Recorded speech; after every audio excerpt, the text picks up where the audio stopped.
What's up everyone, GameXA here, once again coming at you with more Microsoft Xbox news. And for today we have several major updates about Xbox's attempt to acquire Activision Blizzard. But before we get into that, I would greatly appreciate it if you would decimate the like button and subscribe if you haven't already.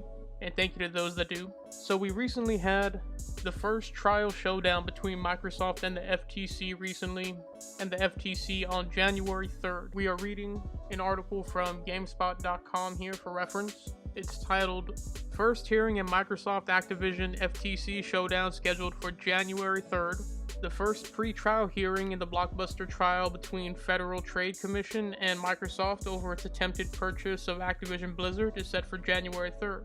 The case, which will likely determine whether or not the largest gaming merger in history will actually go through, will have a profound effect on the game industry at large, regardless of the outcome.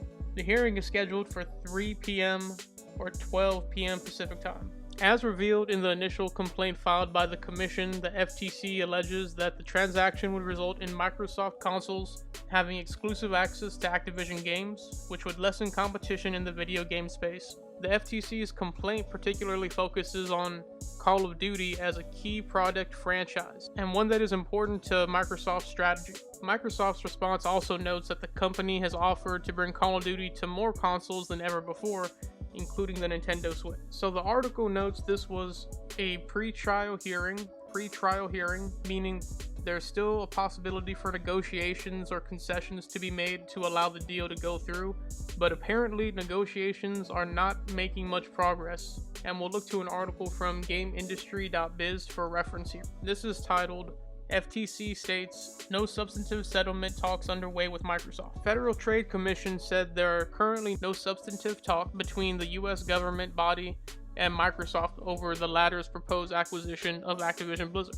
During a brief pre-trial hearing via telephone yesterday, the FTC attorney James Weingarten said neither side had engaged in significant discussions over a possible settlement that would negate the need for a trial, Reuters reports. And that's the important information from that article. The reports indicate Microsoft is not willing to make any concessions that they themselves will not have control of. The reason for that, I believe, is if the Federal Trade Commission was to negotiate the terms of the concessions or the contracts for Microsoft to make in order to acquire Activision Blizzard, it would be more broad and restrictive than Microsoft would want. But also I think the FTC would have the ability to reassess the initial block to see if it needs to continue past a certain time frame or not.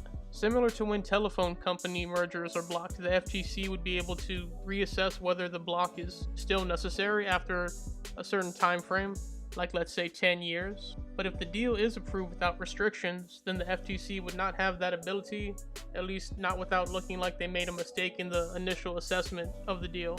And we can see the potential acquisition getting more scrutiny from major regulators around the world as the Competition and Market Authority on the UK side of things has extended the time frame of its investigation recently. And we'll pull up an article for reference from the GameIndustry.biz again. This one titled, CMA Extends Deadline for Microsoft Activision Blizzard Investigation. The Competition and Markets Authority has updated its timeline for its ongoing in-depth investigation into Microsoft's proposed acquisition of Activision Blizzard. The UK regulator was due to publish its findings from the Phase 2 investigation on March 1st, 2023. However, a new statement reveals this has been extended to April 26th. The group producing the report, quote, aims to complete the inquiry as soon as possible and in advance of this date, end quote. The CMA said the extension has been granted because of the scope and complexity of the investigation, as well as the need to factor in the large volume of evidence, as well as main and third-party submissions. So I think across the board, most regulators did not anticipate the level of Microsoft's uncooperativeness and stance on legally committing to any concessions that Microsoft doesn't have direct control over, which is causing a prolonged process. One argument that Microsoft has made in its defense is they plan to bring Call of Duty to more people, mainly Nintendo, but the only way this does not negatively impact the current Call of Duty release cycle is if they outsource the Nintendo version to a developer that is not already working on Call of Duty, because those teams are busy. Their schedule is pretty much completely filled with making the yearly Call of Duty release in that cycle through different teams and the different support studios.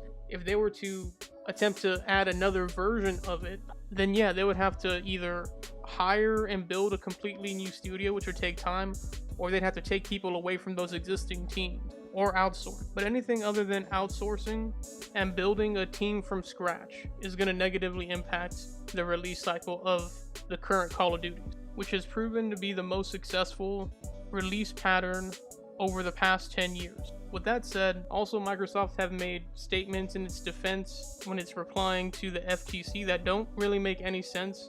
And we have an example of such in an article from InsiderGaming.com titled "Microsoft says it doesn't know when Call of Duty launched."